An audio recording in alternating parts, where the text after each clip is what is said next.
Vatsimpana etineneny Ratovelo Jacqueline. Izaho Jesosy naniraka ny anjeliko anambara aminareo ireo zavatra rehetra ireo ho an'ny fiangonana. Izaho no solofo sy taranaka Davida ary kintana mamirapiratra fitarik'andro. Amen. Ivavaka isika. Ry Andriamanitra, ray zanaka fanahy masina tsara indrindro, faly sy ravo tokoa izahay raha nosokafinao indray ny masonay, ka nahatsapa fa tombonandro vaovao indray no nomenao anay. Fahazavana lehibe sy rivotra madio no iainanay ary hery sy tanjaka fahasalamana ihany koa no natafinao anay. Ko ampanajana tanteraka Tompo no andreanay ny fo amampanahana ito ambany fahasoavanao, mba hiarahabanao, hidera sy ankalaza ary hanome voninahitra ambony indrindra ho anao satria ianao tokoa no Tompo, mpanjaka ny mpanjaka. Makasitraka indrindra Tompo, mbola nanome tompo-potoana ho anay ihany koa, ahafahanay mivavaka aminao ankehitriny, miatrika ny voninahitra ao ary koa afaka handre-indray ny fampianaranao mba entinao anitsina ny lalandisonay, anazavanao sy anatsaranao indray ny fiainanay iray manontolo.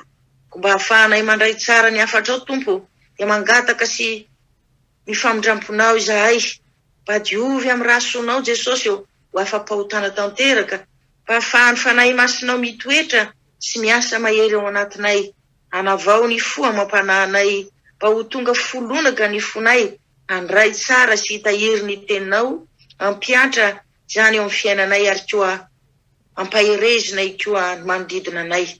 Satria ny teninao tokoa Tompo no fanilo ny dianay ary fahazavana lehibe ho an'ny fiainanay iray manontolo. Dia mitenena Tompo fa vonona izahay hiaino ny teninao. Amin'ny anaranao masina sy be voninahitra Tompo no angatahanay izany vavaka izany. Amen.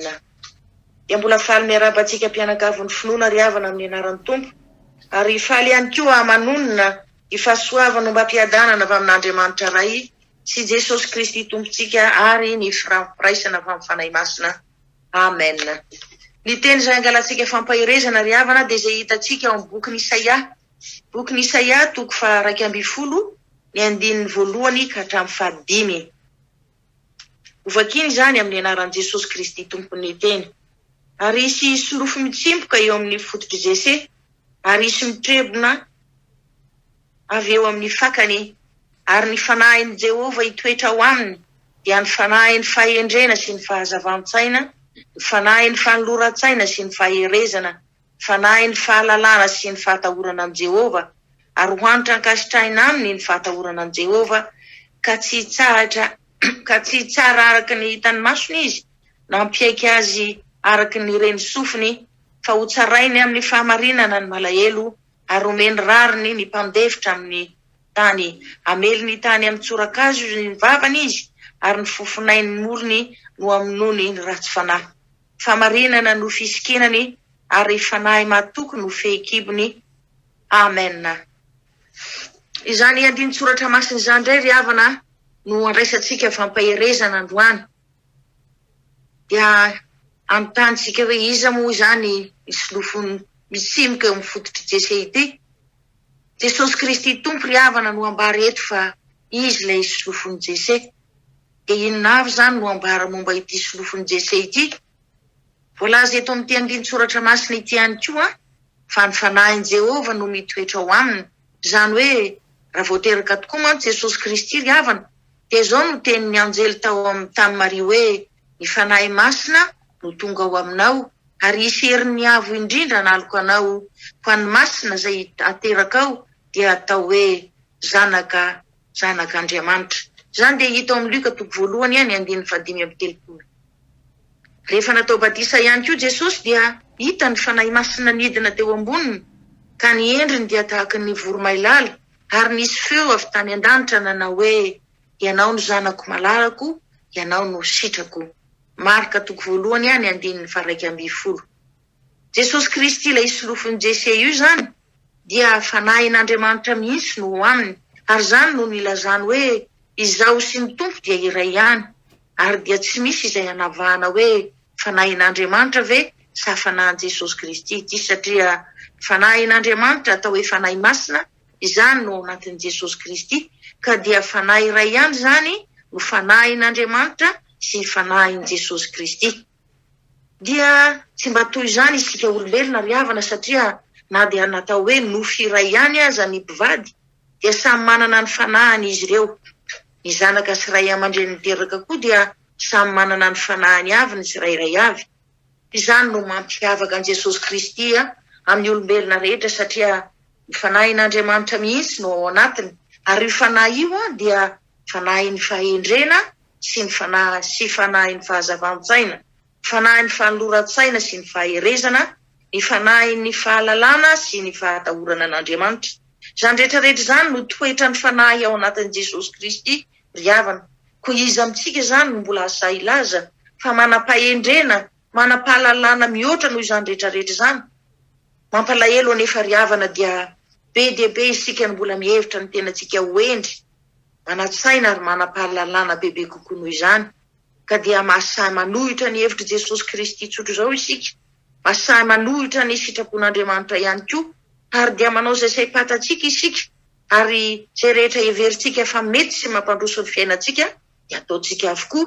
Kanefa azadiny ry havana ny tenin'Andriamanitra ao amin'ny ohabolana 2:20 manao hoe tsy misy fahendrena na fahalalana na fisainana maleo an' Jehova. Ary ny tenin'Andriamanitra ao amin'ny Korintianina 1:7-20 koa milaza fa ny fahendrena izao tontolo izao dia fahadalana eo anatrehan'Andriamanitra. Koa isika rehetra izay manaiky fa Jesosy Kristy ry havana no zanak'Andriamanitra velona ary ny fanahy masin'Andriamanitra no ao anatiny dia tsy maintsy isika rehetra miondrika mpanajany ao anatrehany satria izy tokoa ilay manana anarana hoe mahagaga, mpanolontsaina mahay, Andriamanitra mahery. Koa ninonina zava-manahirana antsika eo amin'ny fiainantsika dia manatona an' Jesosy Kristy, ilay manam-pahendrena sy fahalalana, ilay mpanolontsaina mahay sady marina. Raha tojo fahoriana sy alahelo koa, antsoy ire Jesosy fa manana ny fanahiny faherezana izy. Raha toa koa isika matahotra ho resin'ny fankapanahy, mitady ianao ny zavatra tsy mifanaraka amin'ny sitrapon'Andriamanitra angamba, dia aza misalasala, aza miala amin'ny Jesosy Kristy ry havana fa izy no manana ny fanahiny fahendrena sy ny fanahiny fahatahorana an'Andriamanitra. Izany hoe amin'ny fotoana rehetra tsapahantsika ry havana fa reraka isika, na reraka rabatana na reraka ra-panahy, mila fampaherezana, mila vonjy sy fanafahana dia izao. Antsoy Jesosy Kristy ilay solofony Jese, miazaka za mandohalika eo pototry miaso fijaliana, dia aboray eo amin'ny avokoa izay mahavesatra ny fotsika, izay mampahory antsika, fa ho amin'ny avokoa ny vahaolana rehetra, tsara sady mahomby, satria izy toerany fanahin'Andriamanitra izay feno ny fahatsarana rehetra. Voalaza ihany koa ry havana fa tsy hoe mpanolontsaina mahay ihany Jesosy Kristy, fa izy ihany koa dia mpitsara marina, ary voalaza fa fahamarinana no fisikinana ary fanahy mahatoky no fehikibony. Dia tsy mba toy izany ry havana ny fitsarana eto amin'izao tontolo izao. Fa ny fitsarana eto amin'izao tontolo izao dia toa fitsarana miangatra, mitongilana, tsy mandeha amin'ny fahamarinana. Koa matetika ny zavatra miseho eo amin'ny fitsarana izao tontolo izao dia manan-karena ihany, ny ambony toerana ihany no mahazo rariny sy mpandresy. Eny, fa na dia manao ratsy azy izy ireo. Fa ny mahantra sy ny malahelo kosa, na dia manana ny fahamarinana aza, dia diso sy meloka mandrakariva. Izany matetika no hita eo amin'ny fitsaran'olombelona. Fa ny Jesosy Kristy kosa ry havana ilay mpitsara lehibe sy marina, izy dia tsy manamarina ny meloka na oviana na oviana, fa omeny rariny avokoa izay manao ny marina rehetra, na mahantra isika na manan-karena. Koa rehefa Jesosy Kristy ry havana no antsoina sy hitokiana, dia tsy maintsy mandresy isika rehefa manao ny marina. Izany no toko sy fanantenana ho atsika rehefa manao ny marina isika, rehefa mandeha amin'ny fahamarinana sy ny fahitsiana koa. Eny, na dia mahantra sy malahelo azy isika dia aza matahotra, aza manahy, fa Jehova ilay mitsara amin'ny fahamarinana hiady ho atsika fa isika kosa angina. Manomboka eo amin'ny 9 ka hatramin'ny farany tsy afaka avakintsika izany no ny fotoana fohy.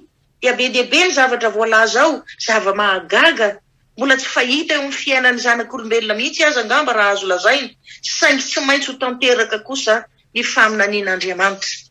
Dia mety hiteny angamba isika hoe mety ho tanteraka very havana zany hoe ny ambody ara mitoetra amin'ny zanak'ondry zany, ny leoparda amin'ny miara-mandry amin'ny zanak'osy, ny zanak'omby sy ny liona tanora iara toetra, ny omby vavy sy ny bera ny omby vavy sy ny bera miara mihinana, ny zaza minono ilalao amin'ny lavaky ny vipera, ary ny zaza mitsahanono anindritra ny tanany ao amin'ny lavaky ny mena rano, nefa dia tsy haninona izy.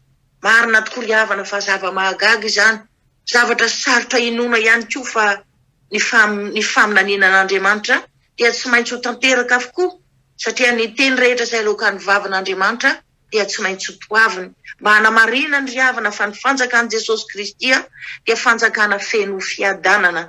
Araka ny teniny ao amin'ny Jaona 4:20, ny 7:20 manao hoe ny fiadanako no avelako anareo, ny fiadanako no omeko anareo, tsy tahaka ny fanomeny izao tontolo izao ny fanomeko anareo, aza malahelo, aza matahotra ny fonareo. Ary ireo famarinana be dia be voalaza teo ambony ireo ry havana dia manambara ihany koa fa ny fanjakan'i Jesosy Kristy dia fanjakana mampihavana, ka na dia ny biby tsy tokony araka hitoetra aza dia mampiraisiny.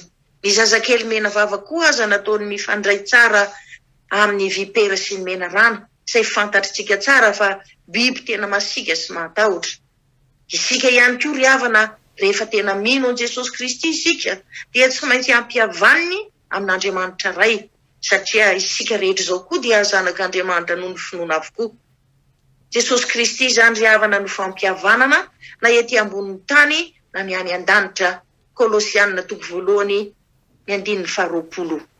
Izany no fanjakana solofony Jese, fanjakana mampiadana, fanjakana mampihavana tanteraka.